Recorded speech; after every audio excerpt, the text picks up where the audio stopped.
Dillian Whyte pulls out of the Otto Wallin fight due to an injury, and I don't blame him. I'd have pulled out for an injury too, because it's time for him to fight Tyson Fury. I don't give two shits about Otto Wallin. Before we get into that, hit the thumbs up, sub notification bell.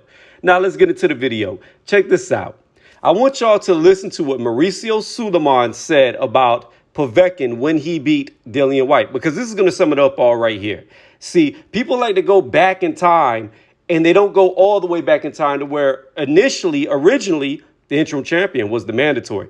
Then they like to go to the Devin Haney interview that Mauricio had about Devin Haney not being the mandatory, which happened years ago. But then he retracted that and Devin Haney became the mandatory. However, let's listen to a fight that happened after all of that. And let's just let Mauricio sum it up, because other channels will try to lie to you. They'll try to go to one interview that has been contradicted several times by what Mauricio says. And this is what he has to say most recently. Now Povetkin is the WBC interim champion. And the WBC rules call for interim champion to fight with the champion to eliminate such. The WBC rules call for the interim champion to fight with the champion to eliminate such. Thus, therefore, the interim champion is their mandatory by default.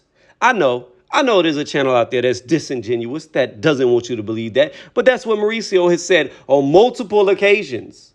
Multiple. But again, I digress. Let's get into the video. So if I was Dillian Whyte, I would pull out of the fight because he's in the same circumstances he was before. Fighting Povetkin, there was nothing there to gain, only something there to lose. And it was a major risk fighting Povetkin. He ended up paying the price for it, came back in the rematch, looked good, got the win back, got his interim title back, thus making him mandatory. As Mauricio said, you can't have an interim champion with a champion. They need to eliminate such to have one champion. So why take a risk like Otto Wallin? Why? It's no point. Fury's free. Guess what? He cannot fight Joshua because Joshua has a rematch. He cannot fight Usyk because Usyk has a rematch with the Joshua that was just mentioned. Therefore, there's only one person on the board that can go into that Tyson Fury fight, and that's Dillian Whyte by Mauricio Sulaiman's own admission. He does not owe Otto Wallin a fight. He doesn't. I don't care. He really doesn't. It's a good fight. It's a fight that nobody even saw coming because there was other names mentioned, like Jermaine Franklin, but Otto Wallin wasn't even in the mix. I think Arreola was in there and Andy Ruiz was in there, but we got caught with a curveball. But you know what? Let's straighten that ball back out and let's get back to the target. Let's look at the target right there in front of us with all the gold, and that's Tyson Fury.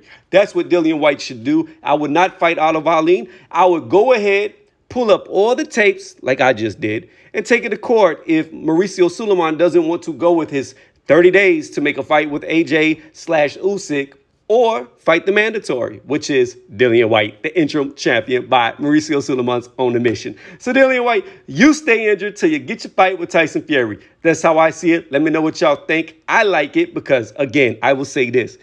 I believe Dillian Whyte beats the, you know what? We're not going to cuss. Beats the brakes off of Tyson Fury. That's how I see it. That's going to be my prediction, and we're going to roll with it till the fight happens.